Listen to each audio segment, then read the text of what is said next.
Shalom, shalom, shalom. Bienvenue à notre émission La parole de vie. Mes bien-aimés, ce matin, notre thème s'intitule les trois éléments importants de la vie d'un chrétien, les trois éléments importants de la vie d'un serviteur de Dieu, les trois éléments importants de la vie d'une servante de Dieu. Et si donc ces trois éléments sont au nombre de trois, comme on l'a dit à l'introduction, nous avons la foi, nous avons l'espérance et nous avons aussi l'amour. La foi, l'espérance et l'amour. Et dans certaines des langues de nos pays, en lingala, on dit par exemple que les trois éléments sont kondima, bolingo, na kosela. Et en swahili, on dit imani, matumaini, mapet. Ce sont les trois éléments qui doivent caractériser un chrétien. C'est quoi donc l'amour, mes bien-aimés? L'amour, c'est quelque chose de très important en dehors des sentiments que nous avons envers les autres. L'amour, Dieu a transmis cela en envoyant son Fils unique Jésus-Christ, afin que quiconque va croire en lui, qu'il ne soit pas dans les dangers, qu'il soit sauvé et qu'il soit guéri. L'amour, c'est non seulement le fait qu'on ait une affection envers quelqu'un. L'amour, c'est de faire en sorte que quelqu'un ne puisse pas souffrir, qu'il ne traverse pas la situation difficile, qu'il n'ait pas la tristesse. Ainsi donc, mes bien-aimés, nous allons focaliser notre prédication de ce matin sur 1 Corinthiens 13, verset 13. 1 Corinthiens 13, verset 13, il est dit ceci. Maintenant donc, ces trois choses demeurent, la foi, l'espérance, l'amour. Mais la plus grande de ces choses, c'est l'amour. La plus grande de ces choses, c'est l'amour. Mais bien aimé, l'amour est d'une importance capitale dans la vie de quelqu'un. Quelqu'un qui veut assez que l'autre soit heureux, il a l'amour. Quelqu'un qui veut assez que l'autre ne puisse pas traverser des situations difficiles, il a l'amour. Quelqu'un qui ne crée pas de médisance, qui ne colporte pas, qui ne veut pas assez que l'autre traverse des situations difficiles, il a l'amour. Quelqu'un qui sait pardonner, il a l'amour. Comme il est dit dans 1 Corinthiens 13, verset 4. Et donc, l'amour est patient, l'amour est plein de bonté, l'amour n'est pas envieux, l'amour ne se vante point et l'amour ne s'enfle point d'orgueil. La plupart des gens vivent dans certains milieux. Dans le couple, l'amour doit régner. Entre un homme et une femme, c'est l'amour qui doit régner. L'égoïsme doit être mis de côté. Un homme qui aime sa femme doit tout montrer à sa femme. Et une femme qui aime un homme doit tout montrer à son mari. Un homme qui aime ses enfants doit faire en sorte que ses enfants soient très heureux dans la vie. Un homme qui aime ses enfants, il doit faire en sorte que ses enfants puissent être épanouis. Voilà un peu l'élément le plus important parmi les trois éléments qui constituent la vie d'un chrétien. Nous avons cité l'amour, nous avons cité l'attente, qui est l'espérance, et nous avons la foi. Et la foi, c'est quoi? Comme il est dit dans Hébreux 11, verset 1, donc c'est une ferme assurance, c'est la démonstration des choses invisibles. Vous avez donc l'obligation, mes bien-aimés, d'avoir la foi. Cette foi vient beaucoup plus de la Bible, qui fait en sorte que vous attendez quelque chose de très important. Le Seigneur nous demande d'avoir la foi. C'est cette foi seulement qui peut faire en sorte que nous puissions avoir accès au royaume de Dieu, que nous pouvons avoir accès au royaume des cieux. Un homme qui a la foi, c'est un homme qui est attaché au Seigneur. Donc celui qui croit en Dieu, il croit à ce que tout ce qu'il demande auprès du Seigneur, il l'aura. Un serviteur de Dieu doit avoir cette affection auprès de la foi. C'est cette foi qui fera en sorte que si tu espères quelque chose, que tu puisses marcher dans la droiture. Et cette foi, mes bien-aimés, on ne peut l'obtenir qu'à travers la parole de Dieu. C'est cette parole seule qui dit que la foi vient de ce qu'on entend vient de la parole de Dieu. Vous avez l'obligation, mes bien-aimés, d'avoir la foi dans votre vie. Je vous encourage donc d'être attaché à la Bible. Je vous encourage donc d'être attaché à la parole de Dieu pour que votre foi puisse aller crescendo. C'est cette foi qui fera en sorte que vous puissiez connaître beaucoup plus de croissance. Ça sera la croissance spirituelle, ça sera la croissance financière, la croissance sanitaire. Tout ce que vous allez attacher à votre foi, le Seigneur vous l'accordera assez facilement. Et donc, à côté maintenant de la foi, nous avons l'espérance. L'espérance, c'est quoi? C'est vous attendez ce que vous avez demandé auprès du Seigneur. Vous attendez ce que le Seigneur vous donnera. L'espérance est liée à la foi. Et votre promesse est liée à votre foi. Si vous demandez quelque chose au Seigneur, puisque vous avez la foi, vous l'obtiendrez sans problème. Pourvu que vous puissiez prendre du recul par rapport au péché. Vous savez très bien, mes bien-aimés, que le péché a plusieurs conséquences. On a toujours cité le péché qui nous entoure dans ce monde. Vous avez la fornication, vous avez l'adultère, vous avez l'impudicité, vous avez l'ivrognerie, vous avez l'excès d'état, vous avez les insultes, les vols et tout ça. Vous devez prendre du recul par rapport à ça pour que vous puissiez vivre en paix. Et cette paix, vous ne pouvez l'obtenir que si jamais vous avez la foi auprès du Seigneur. Le Seigneur nous demande donc, il nous encourage à aller dans l'amour. Il nous encourage de marcher dans l'amour parce que tout simplement, les trois éléments doivent nous caractériser. Nous avons cité la foi, nous avons cité l'espérance, nous avons cité l'amour. Cette foi, mes bien-aimés, est d'une importance capitale dans votre vie. Vous avez des projets, il faut avoir la foi. Vous avez des projets, il faut avoir l'espérance. Vous avez des projets, vous devez avoir l'amour. Tout serviteur de Dieu, tout chrétien qui s'approche du Seigneur, faire en sorte que tous ces éléments puissent être réunis dans sa vie.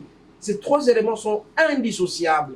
Ces trois éléments sont d'une importance capitale pour qu'on puisse vivre dans la paix. Rappelez-vous, nous avons toujours cité les éléments les plus importants, le fruit du Saint-Esprit. Vous avez la joie, vous avez la paix, vous avez la persévérance, vous avez à peu près 9 fruits, mais qui sont issus de la foi que vous avez. Puisque vous avez la foi, vous allez vivre dans l'attente, c'est-à-dire l'espérance, et vous aurez l'amour. C'est cet amour qui fera en sorte que vous puissiez réussir. Mais bien aimé, la foi est agissante. Un homme qui a la foi mais qui n'a pas d'œuvre, il a une foi morte. Vous avez donc l'obligation, mes bien-aimés, de vous concentrer au Seigneur. La foi, c'est le fait de croire au Seigneur. Quand vous croyez au Seigneur, vous aurez tout dans votre vie, mes bien-aimés. Le Seigneur est avec vous. Comme le Seigneur est avec vous, vous avez donc l'obligation de vous attacher auprès de lui. C'est pourquoi ce matin, mes bien-aimés, nous devons éviter d'agir selon la chair. Nous devons agir selon l'esprit. Et si nous agissons selon l'esprit, et donc le surnaturel est là, l'intervention de cet esprit est là, et vous serez très heureux dans votre vie. Raison pour laquelle ces trois éléments doivent vous trouver comme socle la Bible. Ces trois éléments doivent trouver comme fondement dans votre vie l'appartenance à la Bible. Puisque vous allez appartenir, puisque vous allez lire régulièrement la Bible, votre foi va augmenter, votre amour va augmenter, votre espérance va augmenter. C'est pourquoi ce matin, mes bien-aimés, en train de parler de la parole de vie, Kondima, Kozela, Bolingo, Imani, Matumaini, Mapendo, ce sont les trois éléments les plus importants dans votre vie qui doivent vous caractériser. Mais le plus important de tout, c'est l'amour. Ce qui dépasse en tout, c'est Bolingo. Ce qui dépasse en tout, c'est Mapendo. C'est très important dans votre vie. Et bien aimé, le Seigneur vous aime. Puisque c'est lui qui a commencé à faire un pas de l'amour auprès de vous. Quand vous aimez quelqu'un, mes bien-aimés, vous n'allez pas accepter qu'il puisse souffrir. Quand vous aimez quelqu'un, vous n'accepterez pas qu'il ait la tristesse. Quand vous prenez la forme d'autrui, vous n'aimez pas l'autre parce que vous voulez qu'il puisse souffrir. Quand vous voulez le bien d'autrui, vous voulez l'argent d'autrui, vous déstabilisez l'autre, vous n'avez pas l'amour. Donc, tout homme vit dans un environnement. Et comme il vit dans un environnement, il doit avoir de l'amour envers les uns les autres. Vous êtes à l'université, aimez-vous les uns les autres. Vous êtes au travail, ne souhaitez jamais à ce que l'autre puisse quitter le travail parce que vous êtes en train de colporter. Beaucoup et nombreux sont là pour colporter contre ceux-là qui sont en train d'émerger.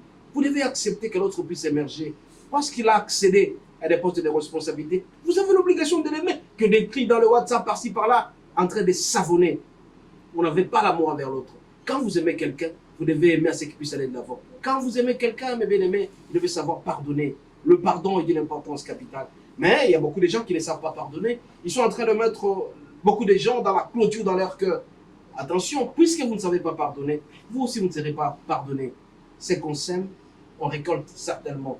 Raison pour laquelle en ce matin, en train de parler de la parole de vie, le Seigneur nous demande de croire dans l'amour, de croire dans l'espérance, de croire dans la foi. Nous devons lire régulièrement la Bible, le Seigneur nous aimera davantage. Nous devons continuer à croire en Dieu, nous devons continuer à avoir la foi, nous devons continuer à avoir de l'espérance. Quand vous avez de l'espoir, l'espoir fait vivre, on a toujours dit dans le monde, mais l'espoir fait en sorte que cette espérance puisse être très heureux dans votre vie.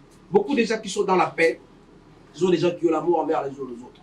Beaucoup de gens qui sont dans la paix sont des gens qui espèrent. Beaucoup de gens qui sont dans la paix sont des gens qui ont la foi. C'est cette foi. Vous espérez que vous serez très heureux dans votre vie. C'est d'une importance capitale, mes bien-aimés. Le Seigneur nous aime. Il nous aime tant. Puisqu'il a traduit l'amour auprès de nous, nous aussi, à notre tour, devons traduire l'amour envers les autres. Votre épouse doit vivre l'amour que vous avez envers lui. Votre mari doit vivre l'amour que vous avez envers lui. Vos enfants doivent vivre cet amour. Mais comment vous avez de l'argent, mais vos enfants n'étudient pas? Vous n'aimez pas vos enfants. Comment vous avez de l'argent, mais vous préférez jeter l'argent par la fenêtre en donnant aux prostituées, en achetant de bière, mais une seule bouteille de bière, mais vous amenez à manger à la maison. Mais vous préférez tout simplement vous satisfaire. Ça s'appelle égoïsme. Le Seigneur est contre l'égoïsme. Le Seigneur veut à ce que nous puissions être très heureux dans notre vie. C'est la raison pour laquelle, en ce matin, mes bien-aimés, nous devons croître spirituellement. Cette croissance spirituelle ne peut émaner que de la Bible, qui est notre socle, en ayant la foi, en ayant l'espérance, en ayant l'amour envers les uns les autres. C'est pourquoi les éléments importants, les trois piliers importants dans notre vie, mes bien-aimés, pour tout chrétien, pour tout serviteur de Dieu, pour toute servante de Dieu, c'est l'amour, l'espérance et la foi. Ce sont ces éléments-là qui font en sorte que nous puissions être très heureux dans notre vie. Le Seigneur nous aidera jamais et nous allons croire. Nous devons apprendre à marcher dans l'amour, apprendre à marcher dans la foi, apprendre à marcher dans l'espérance. Ce sont ces éléments-là qui feront en sorte que nous serons très heureux. Mais bien aimés, ce matin, c'est vraiment important pour nous d'avoir les œuvres. Ces œuvres ne peuvent émaner que si jamais nous pratiquons notre foi. Vous voulez être heureux dans votre vie? pratiquez votre foi. Vous voulez être heureux dans votre vie, pratiquez l'amour. Vous voulez être heureux dans votre vie, pratiquez l'espérance. Mais bien aimé, c'est d'une importance capitale. Lisez les psaumes et vous verrez que votre amour va aller toujours chrétien. Regardez quelqu'un comme Salomon qui aimait Dieu tellement, à chaque instant quand il aimait Dieu, il pensait, il faisait, il offrait. Il offrait au Seigneur des holocaustes. 1000 holocaustes, il offrait des chevaux et tout ça. Et le Seigneur était très content. Puisque le Seigneur était très content, il a été béni abondamment. Vous, le fait que vous aimez quelqu'un, attendez à votre retour, vous serez très aimé par les autres. Mais si vous haïssez les autres, vous ne serez pas aussi aimé et vous serez haï. Raison pour laquelle, en ce matin, nous sommes obligés, mes bien-aimés, d'avoir les 3 éléments dans notre vie. La foi, l'espérance et l'amour. Nous allons prier. L'entrée du notre roi, en ce matin où tu nous apprends l'amour, l'espérance et la foi, nous sollicitons à ce que ceux qui nous suivent à cet instant, qui puissent être pétris de l'Esprit Saint, l'Esprit de l'intelligence et de la sagesse, que cet Esprit nous apprenne à avoir de la foi, à pouvoir attendre, parce que l'espérance, c'est l'attente de la foi. Nous voulons, Seigneur notre Dieu, que l'amour puisse être développé. Comme tu as traduit l'amour auprès de nous, que nous aussi puissions nous aimer les uns les autres, qui est le plus grand amour. La parole de Dieu déclare dans 1 Corinthiens 13, verset 4, l'amour n'est pas envieux, l'amour n'est pas concurrentiel, l'amour n'est pas sadique, mais l'amour est tout simplement quelque chose qui est traduit par l'affection pour que les autres soient heureux. Nous devons éviter l'égoïsme. C'est à ce moment-là que nous allons marcher selon la parole. Ainsi donc notre Dieu, nous t'avons ainsi prié. Gardez-nous pour le reste de la journée, que Dieu nous protège, que le Saint-Esprit nous accompagne à jamais, que nous puissions traduire notre voix, notre choix auprès de toi. Toi qui es Dieu, toi qui es merveilleux. Nous t'avons ainsi prié. Au nom de Jésus. Amen. Amen. Nous rappelons les quatre piliers de Matin Ministry. Nous avons Cuisine Mekabousso que nous faisons régulièrement chaque soir. Nous avons aussi Asubouina Yesu et nous avons Parole de vie et puis Investir dans l'œuvre de Dieu. Ceux qui veulent nous transmettre certains messages, nous avons notre site matindaministry.org. Vous avez des messages, vous les envoyez. Notre numéro de téléphone apparaît au bas de la page de l'écran. Vous transmettez les messages. Si vous voulez la prière, nous sommes là pour le faire. Si vous voulez l'assistance sur le plan spirituel, nous allons le faire. C'est alors que vous allez croître spirituellement, financièrement et puis affectueusement. Que Dieu vous garde. À la prochaine. Ciao.